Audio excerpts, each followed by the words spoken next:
Those who hate Israel are also haters of America. That is the truth, because Israel is on the front lines.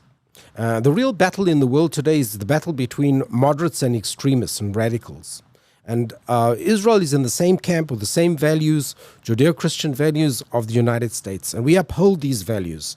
There's no country like Israel in the Middle East where the Christian communities can flourish and where even the gay community have their rights and women have equal rights. There's no such country which upholds these same values of the United States. We are on the front line, that's all. So when people attack Israel, they're actually attacking the American values. Fake news, fake woke, distract and divide. You're either right or you're left, or you're black or you're white. Big tech don't need a microchip to hack in your life, because the phone inside your pocket is a tracking device.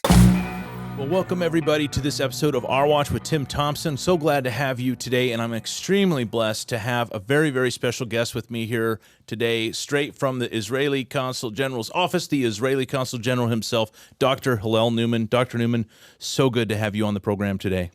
Shalom, good afternoon, Pastor Tim Thompson. It is my pleasure and honor to be on your program. Thank you for inviting me.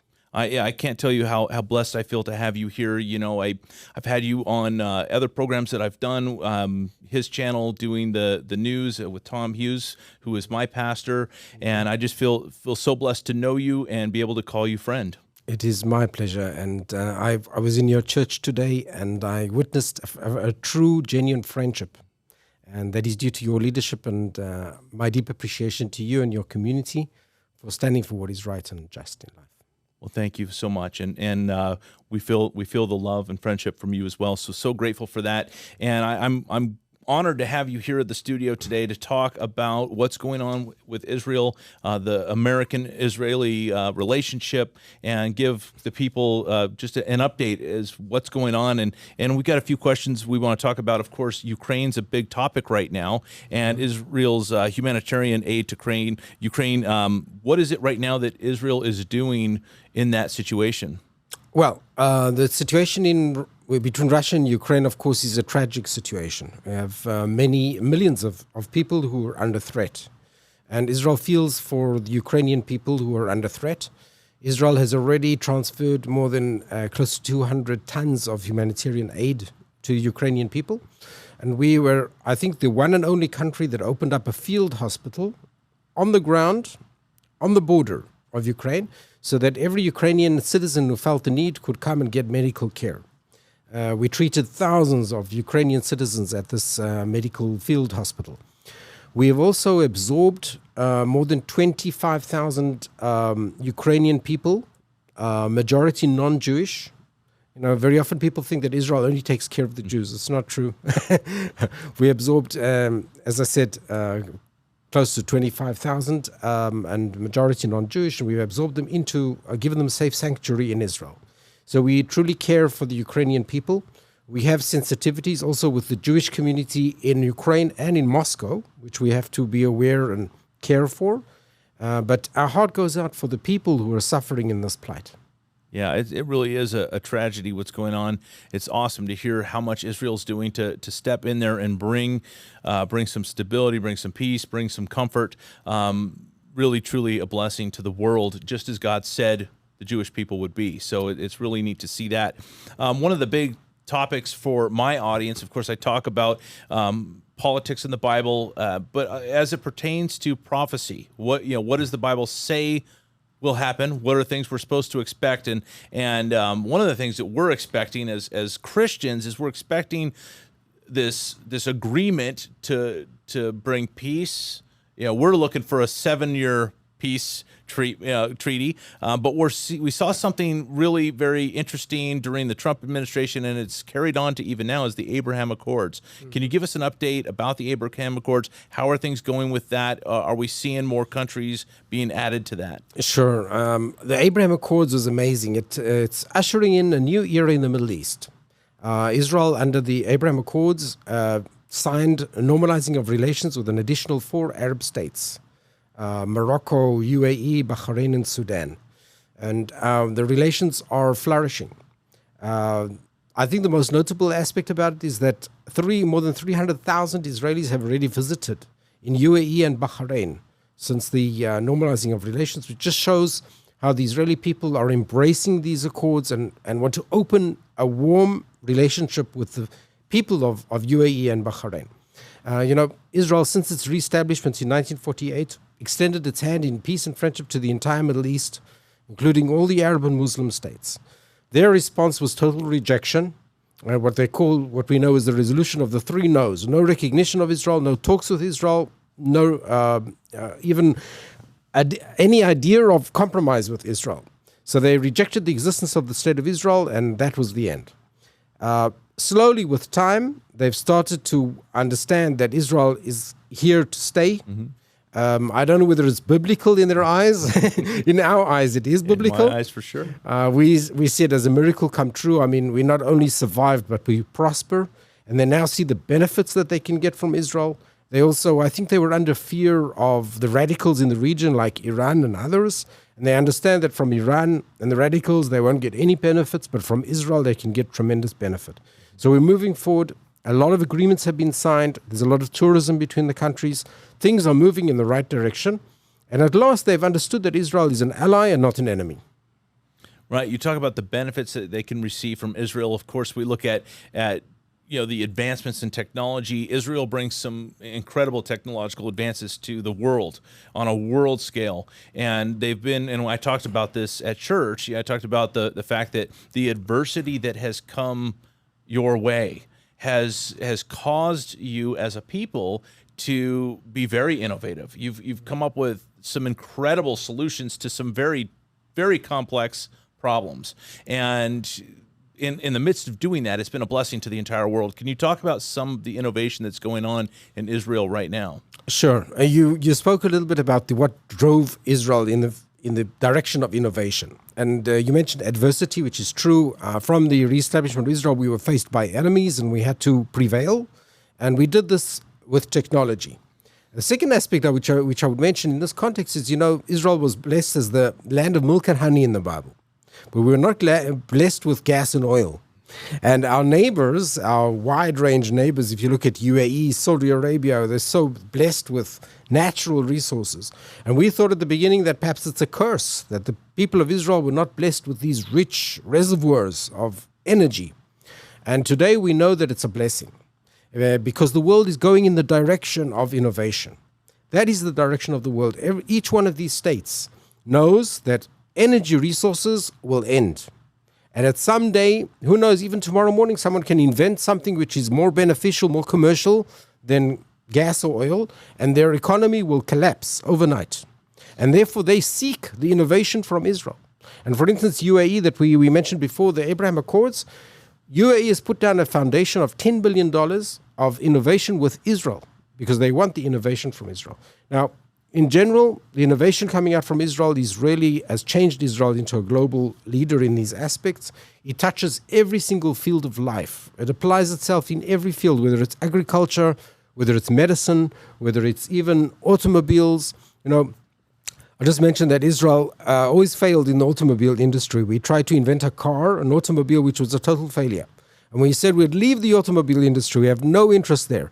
Well, today, there are more than 200 Israeli firms which are leading the way in the automobile industry, because we're not touching the hardware, we're touching the software, the computer, the brain of the car, the autonomic systems. We have a company called Mobileye, which is leading in many ways in the whole autonomy of cars. So this is the direction of the future, and I'm glad to say we're blessed by the fact that we're on the crescent of this wave of the new future of innovation, artificial intelligence. That is the future. If you look at the top 10 companies, let's say, a decade ago, and the top 10 companies today, you'll see how it demonstrates itself, that the companies have changed completely from energy companies. It's changed over to software companies. That's the direction of the world. Oh, without a doubt, we're watching that happen all around us. And truly, Israel has been at the top of the list when it comes to nations that have been innovative. It's been a blessing to have that innovation brought into America. We watched the great relationship that America and Israel has shared and enjoyed for so long. And I think a big question on the mind of my audience would be, how are relations right now between Israel and the United States. We're under a new administration now. The Biden administration is drastically different. There's no doubt. It's a drastically different administration than from the previous Trump administration. Our hope is that America is and will continue to be a blessing to Israel. So can you speak to the current climate? How are things going with the relationship? Sure. If I just bring one example of innovation in the relationship between the United States and Israel, then I would mention the Iron Dome, which is the interception of missiles, mid-air missiles, which was developed by Israeli technology but American assistance. And now they're deployed in the United States to save American lives. So this is a prime example of innovation and how it's implemented not only for the good of Israel, but for the good of the United States. The relationship between Israel and the United States is based on fundamental values. It's beyond any specific party or individual. We will never forget our friends. And for instance, President Trump, he did a tremendous amount in recognition of Jerusalem, the relocation of the embassy of the United States in Jerusalem, which was promised by many administrations, but was delivered by President Trump. But the relationship is beyond any individual. It's beyond any party. We try to make sure that this relationship is a bipartisan, strong relationship for both sides. Since the Biden administration has been set up, Israel has very intimate and close discussions on all levels. And we're even we're looking forward perhaps to a visit of President Biden to Israel in July. So this is a display of the strength of the relationship, yet we do have concerns. We have concerns, for instance, we don't always agree on policy. So, for instance, Iran. We know that there are negotiations taking place in the issue of the JCPOA, which is a nuclear agreement with Iran. Israel opposes any agreement that will pave the way for Iran to have legitimacy of any kind of nuclear weapons. The previous JCPOA, which was devised during the Obama administration, we saw as a flawed agreement, which was actually just paving the way for Iran to have nuclear warfare, which would have been a danger to not only to Israel, but to the United States and the Western world. So we're trying to make sure that this does not repeat itself and we do not find ourselves in the same situation.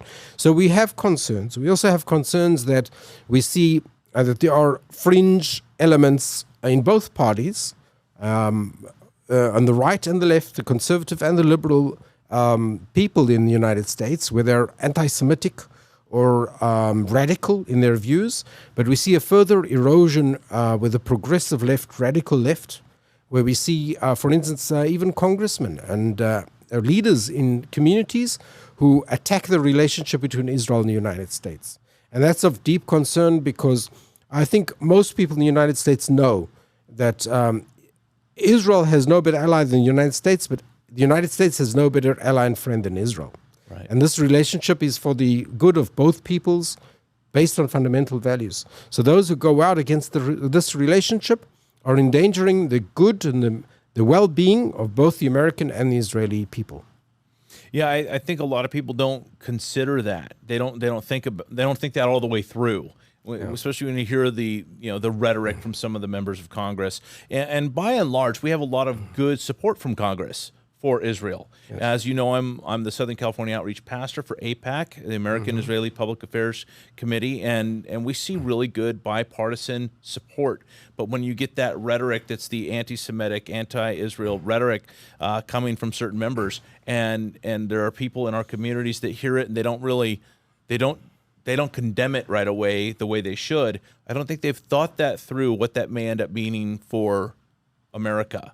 Yes. And we look at the potential of Iran having a nuclear weapon, and their rhetoric is very anti-Israel. But a lot of Americans don't know that it goes beyond anti-Israel, because it's anti-Israel and anti-America. They want to do away with both. And the question I would ask you, knowing how things are right now, do you feel that Iran is close to having a nuclear weapon? Yes. And let me just pick up on the last point, and I agree with you fully that those who hate Israel are also haters of America. That is the truth, because Israel is on the front lines. The real battle in the world today is the battle between moderates and extremists and radicals. And Israel is in the same camp with the same values, Judeo-Christian values of the United States. And we uphold these values. There's no country like Israel in the Middle East where the Christian communities can flourish and where even the gay community have their rights and women have equal rights. There's no such country which upholds these same values of the United States. We are on the front line, that's all. So when people attack Israel, they're actually attacking the American values. Regarding your question, I think you asked about, whether or not you believe Iran is close to obtaining a nuclear weapon. Yes, we are concerned because as things continue, the centrifuges in Iran continue to spin. And they continue with talks in Vienna, but while they're talking in Vienna, the centrifuges continue to spin in Iran. We know that Iran has violated just about every agreement that they have signed. We actually, through an operation of Israel, we managed to achieve documents from Iran which proved that Iran was lying for centuries about their nuclear program. They tried to claim that their nuclear program had no military interests and that they didn't have any interest in a military nuclear warfare. We know for a fact that that was all deceiving information. It was information which was misinformation by the Iranian authorities. And we know for a fact that they were pursuing a nuclear military program all the time. So we cannot trust Iran. And while there's quiet, we should be aware, because quiet is also used as a time in order to spin and enrich uranium. So we are concerned.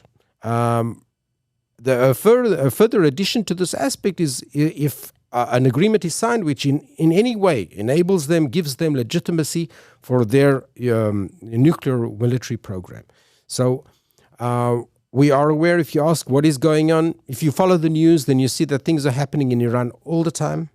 Every now and again you hear that part of their program has fallen back and that they have some kind of a structure problem or a software problem.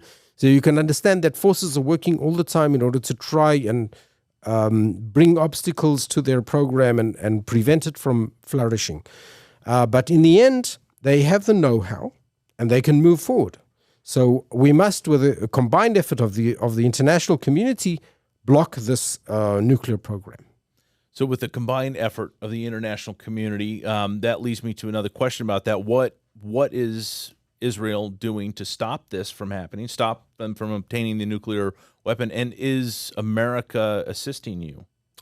Well, first of all, we're a clear voice. In a world today where people blur things and they're not clear exactly what policy they are pursuing, we are very clear. We say clearly that Iran must be prevented from having nuclear warheads. We cannot allow enrichment above a certain level. We cannot allow stocks above a certain level. We cannot allow a certain amount of centrifuges in Iran.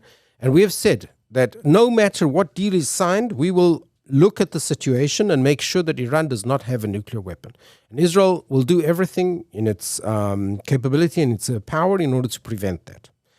If a deal is signed, we will look at the deal. If the deal prevents Iran from having a nuclear weapon, then we will bless the deal and adopt it. But if a deal is signed which does not do that, in fact just legitimizes the Iranian nuclear program, then Israel will not be a part to that deal, and Israel will act in a way to make sure that Iran does not have nuclear weapons. Now, this goes on a daily basis, as I mentioned. The obstacles to their nuclear program come up all the time, so you can imagine that things are being done all the time. We must do everything that we can in order to make sure that they do not have a nuclear weapon. The United States is on board in this objective, and we're very happy about the fact that we both agree on the objective that Iran should not have a nuclear warheads. But at the same time, sometimes there are interests, there are political interests. They're talking as we speak to try and reach a deal. And influences may come in a way that in the end they sign a deal which we are not satisfied with. So we hope that will not happen. We hope that they will always be on the same page in policy. But we can have differences of policy and the way we see things. That's also legitimate between two countries. We're not the same country. Right. Let me shift gears from Iran. We don't have too much time left, so I want to switch gears from Iran to the Palestinians. Yes. And we look at the rhetoric that's being said from the Palestinians regarding Israel. We look at even that same type of rhetoric on university campuses across America, which is sad to say. We hear that, we see their social media game, we see their media game, we see them getting out on news channels, and we hear the rhetoric about the type of environment that Israel is creating for the Palestinians. Anybody who gets on a plane and flies to Israel can see that that's just not the case. That being said, what is it that the Palestinians are bringing to the world stage? Like, we hear the negativity towards Israel, but what is the good that they're bringing? If you're so bad, what is it that they're doing that is so great? Yeah. Well, as you said, many Americans are misled on this issue, and they don't know the facts. We have to really start with education of the facts from the beginning, but we don't have time for that. What I will say is that, as I said before, when Israel was reestablished, we extended our hand in peace and friendship to all our neighbors. That included also the Palestinians. There never was a Palestinian state. There never was a Palestinian entity. When we came back and reestablished the State of Israel with the UN resolution and the support of the international world, the truth is that at the time, the West Bank was under Jordan and the Gaza Strip was under Egypt. There never was a Palestinian entity. The powers that recognized the Palestinian people was actually Israel. In the Oslo Accords, where we wanted to come to peace with the local inhabitants and the Arab and Muslim population, and we recognized the Palestinian Authority, we set them up as an entity, independent entity, and we relinquished territory over to the Palestinians. Unfortunately, instead of building their own entity and building their independence and becoming a positive element in the world, they have focused most of their efforts in trying to undermine what's left of Israel. So we can see that what is their paramount interest is not their own living in their own state and their own future independence, but to undermine the state of Israel. That's not a livable situation. All we want is to live in safety and peace with our neighbors, all of our neighbors, including the Palestinians. You know, Israel relinquished the entire Gaza Strip over to the Palestinian Authority. The result was that the Hamas, which is a radical terrorist organization, took over the Gaza Strip and started launching rockets towards Israel. So this whole paradigm of what was promised to Israel, that territories for peace, if only Israel will give territory and Israel will receive peace, it never lived up in reality. In reality, Israel gave territory for peace many times, and I don't see many countries doing such a thing, giving territory for peace to some minority group, and we didn't receive peace. We received rockets. Now more than 1.5 million of our citizens have to run to a bomb shelter within 15 seconds because a rocket can be launched from the Gaza Strip. So there are many people in Israel who say, take over the Gaza Strip again, bring back Israeli sovereignty to the Gaza Strip. But we don't want to. We don't want to rule the Palestinian lives. We don't want to control what they do.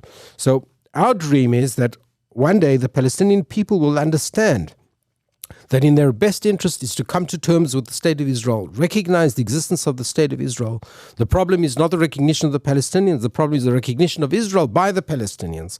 So if they recognize Israel, come to terms with the existence of the State of Israel, we will have peace. But at the moment, you asked what the Palestinians are doing. Unfortunately, they have not chosen that path. And they continue supporting terrorism. They do a program which is called Pay for Slay, which means they pay terrorist families of terrorists in order to support the terrorism that goes on. So instead of building their own lives and their own independence, they attack Israel. It's very unfortunate. Yeah, it's sad to watch. Just a couple more minutes here. I got two more questions for you. One has to do with the vaccines. We talked earlier, when I say earlier, a couple years ago, when Israel first started, paving the way for these vaccines. They seem to come out real hard, real fast, and very aggressive on the vaccinations. And it seems as time has gone by, their fervor to make sure that this is happening, it seems to have waned, at least from my perspective. Can you speak to where is Israel at right now in terms of that? And do you think that there might be a different plan as we see future potential pandemics? Do you think that there's going to be a shift in how they address it?